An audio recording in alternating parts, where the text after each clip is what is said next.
What's up, everyone? We are back. Alexis Nunes alongside Shaka, Hislop. This is The Conversation, and joining us this time is the man, the myth, the legend, Premier League winning captain with Leicester City, but more importantly, Jamaican international Wes Morgan is joining us for this one. And Wes, had to big you up for that one as well, because I know you're one of our fellow West Indians too. And you know, the whole point of this is to continue the conversation, because we're obviously living in a pretty interesting year so far. And I know that 2020 has been such a trying year on a lot of us, but at least in my opinion, I feel like one of the positives to come from it, it's been one of the most unifying years in this constant fight that we have against racism. I think the fact that in today's world we've got our phones and we've got our cameras on the phones, and you know, we're starting to see a lot more, because I'm sure there's stuff that's happened in the past that, you know, goes unnoticed and is not seen. So I think everyone could feel the moment of when that happened, and everyone's seen the video, and you know, it's very shocking to see, you know, that, you know, a human can be laid on the floor, you know, defenseless, with someone over him, overpowering him, and he's powerless to do anything. So, you know, everyone shared that pain, and it was something about that moment that, you know, we had to stand up and say enough's enough. There needs to be a change. And Wes, let me ask this. I mean, how did that impact some of your interactions in the dressing room? And why I ask that, I've always felt that dressing rooms are such interesting places. And I'll use my time at Newcastle as an example. You know, here I am, a young man from Trinidad and Tobago, sitting 5 feet away from somebody from London, somebody from Newcastle, somebody from Belgium, somebody from Colombia. And it creates an opportunity to learn from each other and each other's experiences. And now with you, captain of Leicester City, how does that change your own standing in the dressing room? How does that change some of the discussions you all are having as teammates? Yeah, you know, it was a pivotal moment, I felt. You know, everyone was talking about it. Everyone was aware of what happened. And it was during the lockdown time when we was all quarantined. So, you know, it wasn't in the dressing rooms, it was in the group chats and stuff, and we was talking about it. But it's probably more the captains came together, the captains of the Premier League came together, and we wanted to, you know, raise the awareness and show our support. You know, so obviously we spoke together, and we wanted to, you know, once football resumed, you know, make some kind of point that would, you know, stand in the memory of people, but at the same time, let them know that we're not standing for it no more, and we want to make change. You know, and that's when you see the Black Lives Matter badge going on the sleeve and the lads taking the knee. You know, so, you know, credit to everyone. Everyone was on board. Everyone was positive about doing something that would be, I would say extreme, but, you know, something pivotal that would capture everyone's attention, and that's what we came to, you know. So yeah, it wasn't in the dressing rooms at the time, but, you know, we had the full support of all our teammates, and it was the captains that came together and decided, you know, we need to do something.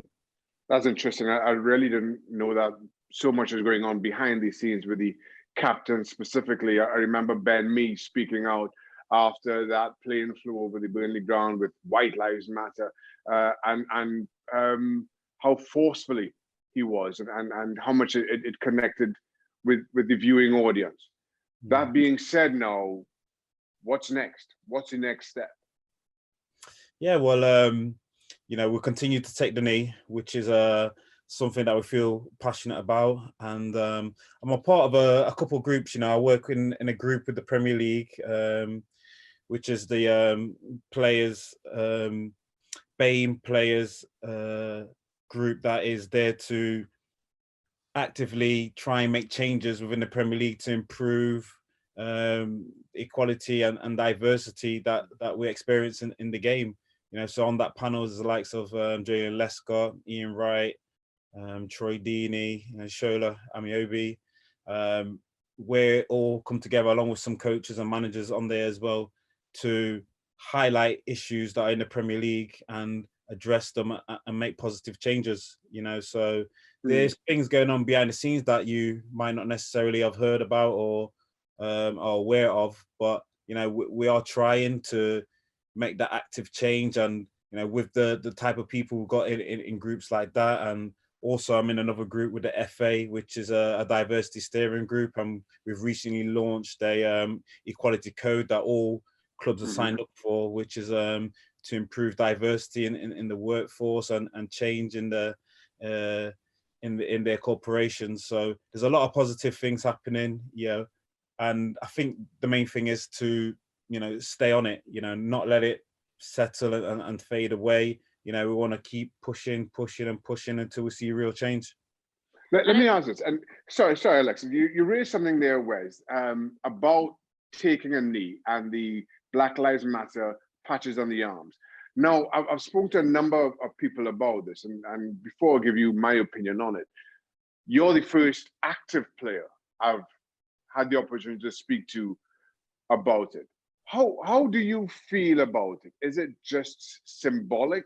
Is it not enough? Is it just right? Is it striking the right tone? What's your opinion as someone who's still actively playing and parts of those dressing rooms? I think it's a big gesture that we're doing. I think the stuff that happens throughout a season, like October, Black History Month, that we'll raise awareness, and it's for the whole month, and then it fades, and then nothing happens until next season.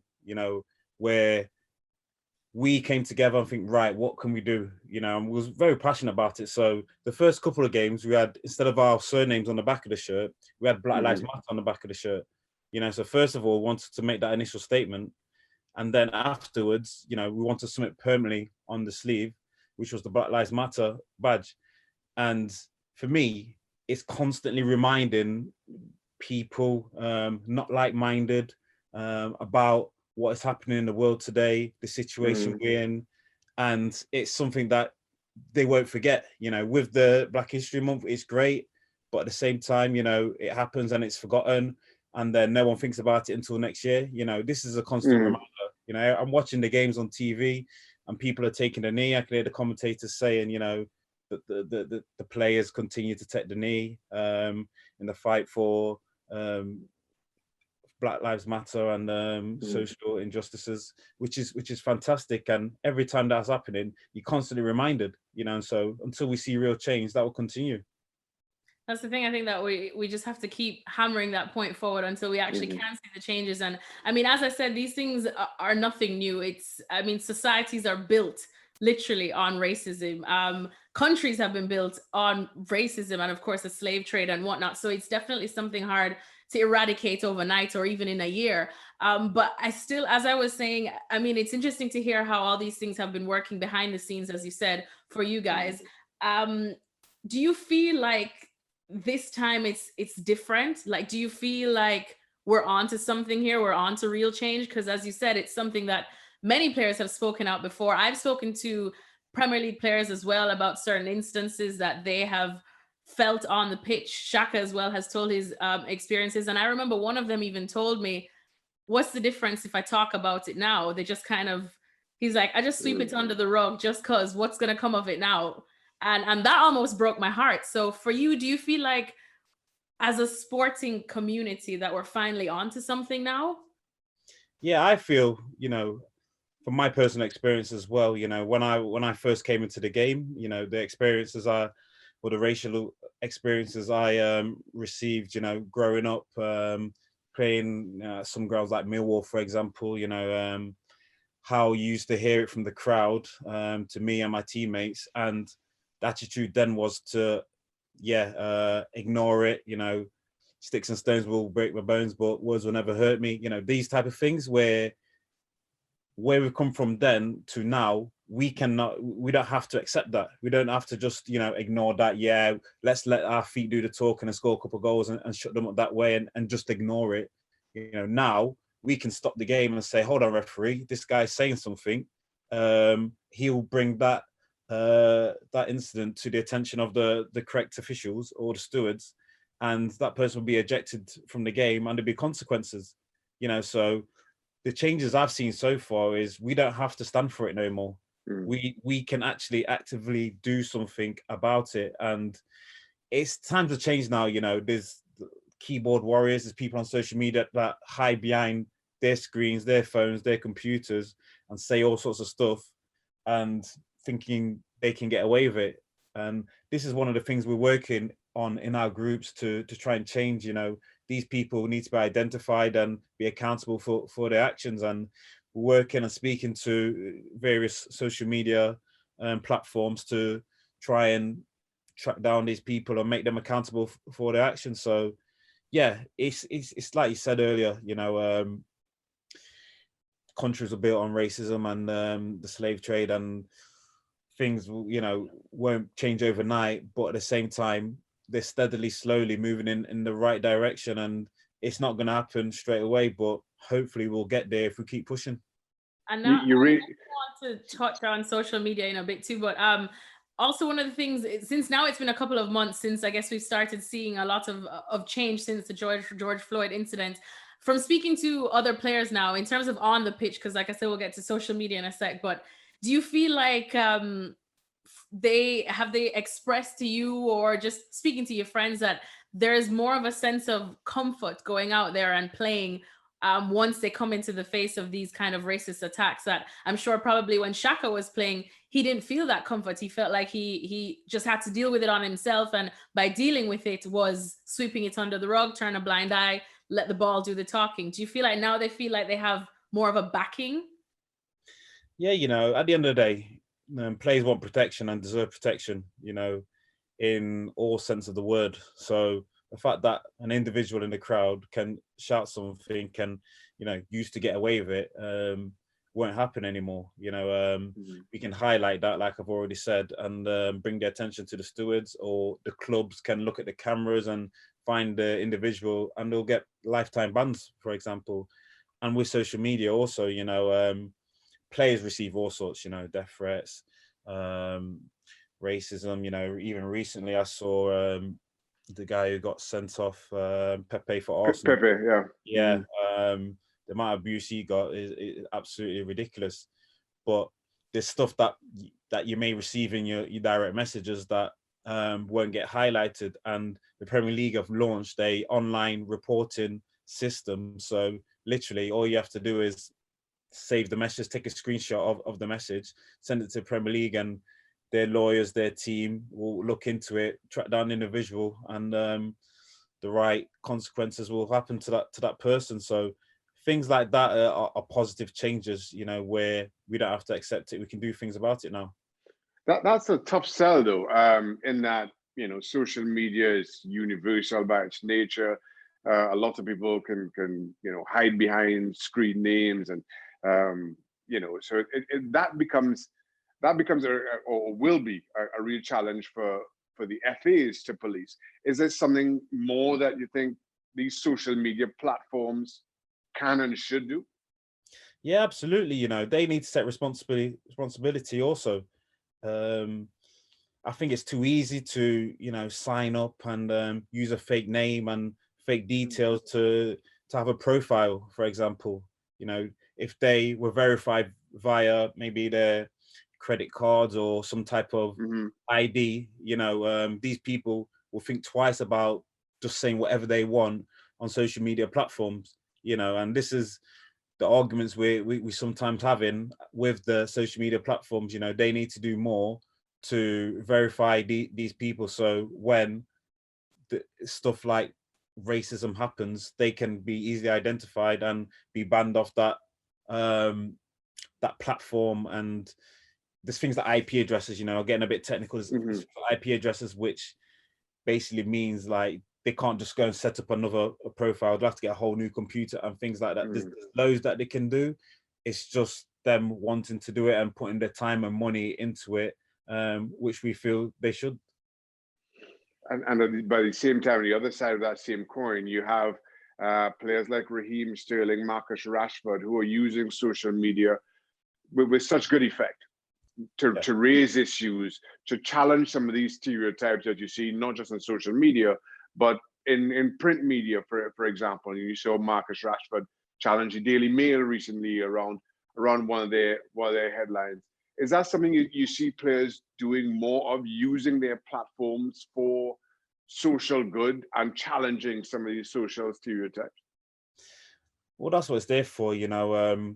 Someone as high profile as Marcus Rashford and Raheem Sterling, they have their platforms and they'll have their followers that, you know, will watch them. Even the media, everyone will be watching them to see what they do. So they can use it for good, they can use it for bad, they can use it for whatever they want, you know. And I think it should be there for only positive things. You know, you can't control what people want to do, but the fact that they're using it for positive situations and for things they're doing is fantastic to see. And hopefully it's changing the mindset of some of these narrow-minded individuals that you know probably think, you know, black people are just good for playing football and nothing else, I suppose. I know Shaka as well. I mean, just literally on the topic of that, Shaka had an interesting conversation recently too with Weston McKinney, and he said something that really stuck with me too, because he said, you know, from Monday to Friday, I'm just a black man, but on the weekends, all of a sudden, I'm a hero. You know, I'm a footballer. Is that how you've ever felt at any point in your career, especially, you know, growing up here in the UK? I wouldn't quite say that for me, you know.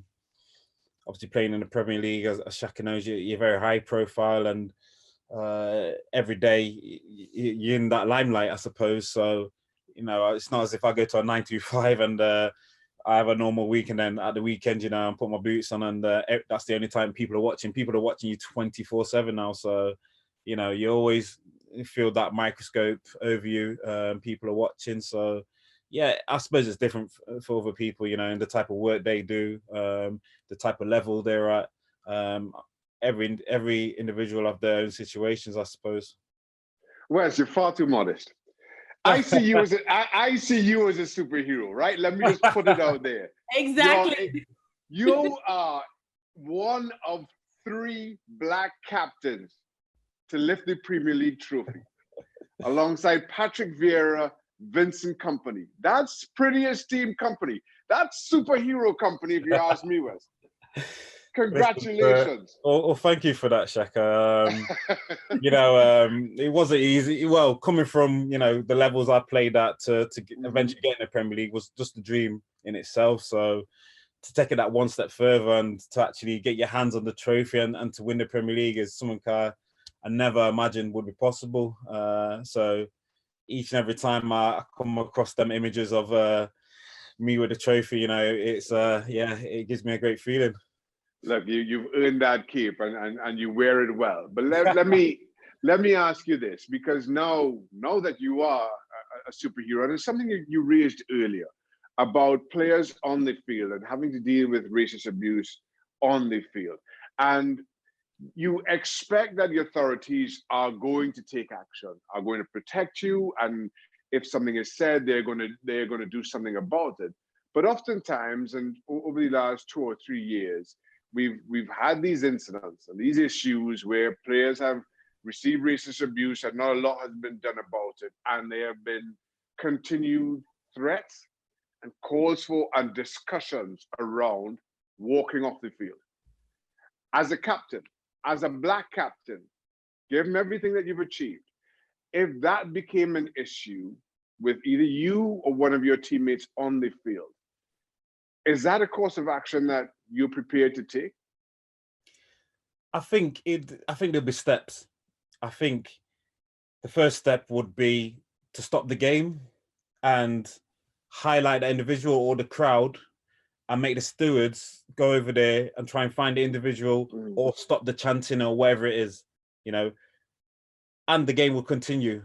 If it continues to happen, the chants or the individual shout abuse and nothing's done about it, then if it's to me or to one of my teammates, wherever it is, I know the whole group will be supporting that decision. If it is a group decision to, right, if nothing is done, we need to walk off the pitch, you know, so either at that point we'll walk off the pitch or we'll highlight that situation again and hopefully something will finally be done about it. But like I said, there'll be a step process I think there should be maybe 2 or 3 steps before something's done, and with the technology these days and the things they can find out, it shouldn't take that long. There's cameras in all the, definitely the bigger stadiums, and they can see each and every individual's face. I've seen how the technology works, so it should take 5 minutes to rewind a clip, see what's happened, highlight that person, and get them ejected from the stadium. So if that don't happen, we have to take matters into our own hands, I suppose. I appreciate that, because again, it's something that I have wrestled with, and I retired 10 years ago, over 10 years ago now, and this is becoming more of a mainstream issue of late. And I wanted to hear the opinion of a player currently in the game and a black captain, given everything.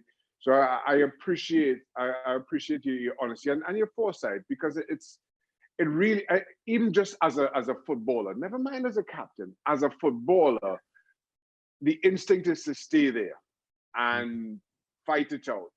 But as a black man, you want something to be done. You feel you have earned and deserve that protection and that respect. And too often the authorities, I don't think they've lived up to their end of the bargain. Yeah, I think you're exactly right. And there's been past instances where we've seen that happen, and players have had to just accept it and move on. And that's the whole point of being in these groups with the Premier League and things like that, where we're saying, right, if this happens again, this is what needs to happen. That player shouldn't have to accept that. He needs protection, and all players need protection. And these are the steps that need to happen if something like that happens again. And this is where we're working with the Premier League to make changes like that. So in the future, the next generation coming up don't have to accept that. And Wes, Shaka said the stat that obviously, like we said, does make you a superhero. Right up there with the companies of Patrick Vieira and Vincent Kompany as the only other black captain to win a Premier League title. When you hear those stats, of course, when you're thinking of how long, English football has been going on, it is surprising nowadays. But obviously, we know a lot of reasons that, probably caused that stat to be such a rare one or a surprising one. Just in talks of representation and whatnot, because we constantly hear, we recently heard from Tyrone Mings saying that, we probably do need to have a lot more Black people, in powerful positions within the FA before we start to see a change. You hear Lewis Hamilton preaching it week in, week out, as he still is the only Black driver in Formula One. For you, just how important is representation, or what more is it going to take so that, the Hughes of the world and the Patrick Vieiras and the Vincent Kompanies aren't in just this little small group? Yeah, it's massive, and that's one of probably my biggest points, representation in the boardroom at executive level. You look in those areas and you won't see no black faces, or you see 1 out of 30, which isn't good enough. And what we're, campaigning and fighting for is the same representation that's on the football field needs to be reflected in the boardroom and in these executive positions, and I think there's roughly 1 in 3 players on a football field is Black or from BAME background. So that needs to be reflected in the officers, in the hierarchy of football clubs, and in social corporations in general.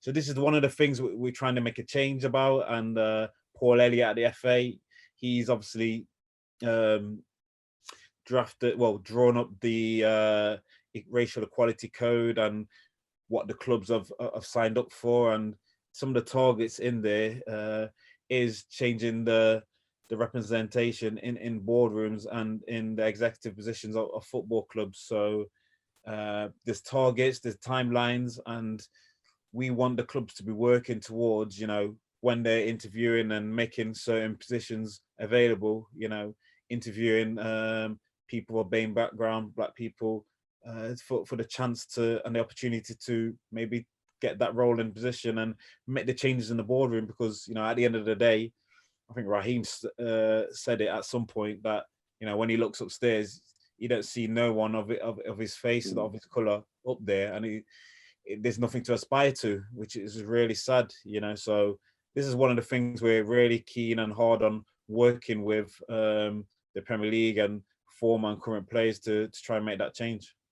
I think that's important. As much as you talk about taking the knee and those outward signs around equality, you need to see better representation at the highest level for us to really be for there to be true equality within the game. And it's credit to the FA for taking that stand, for starting those discussions, raising some of those issues.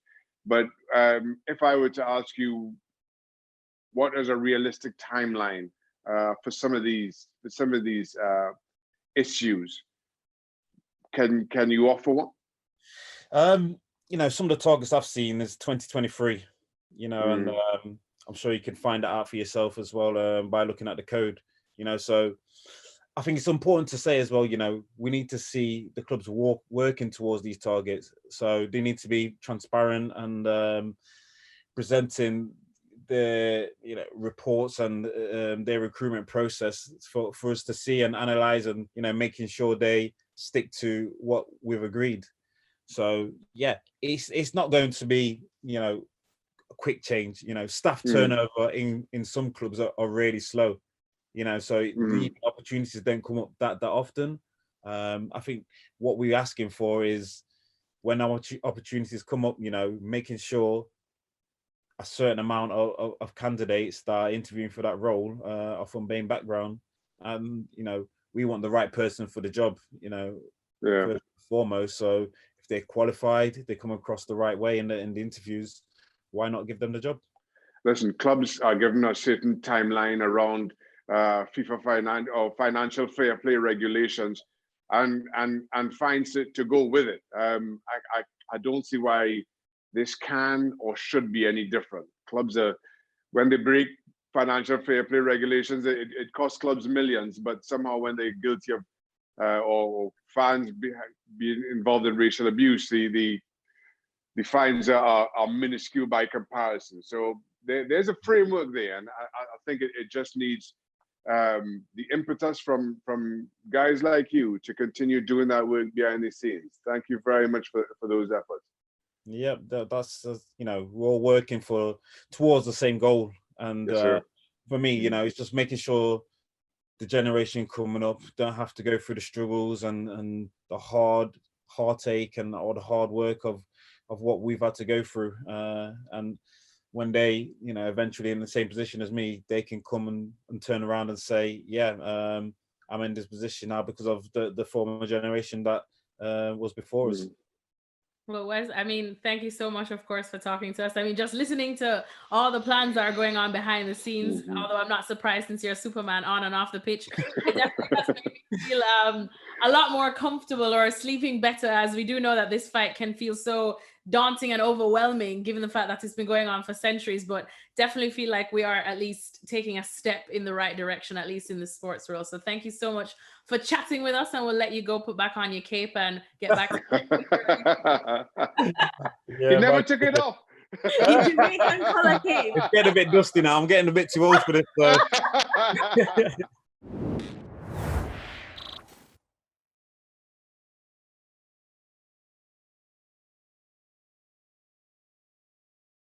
Thanks so much for watching ESPN on YouTube, and for more sports highlights and analysis, be sure to download the ESPN app, and for premium content and live streaming, subscribe to ESPN Plus.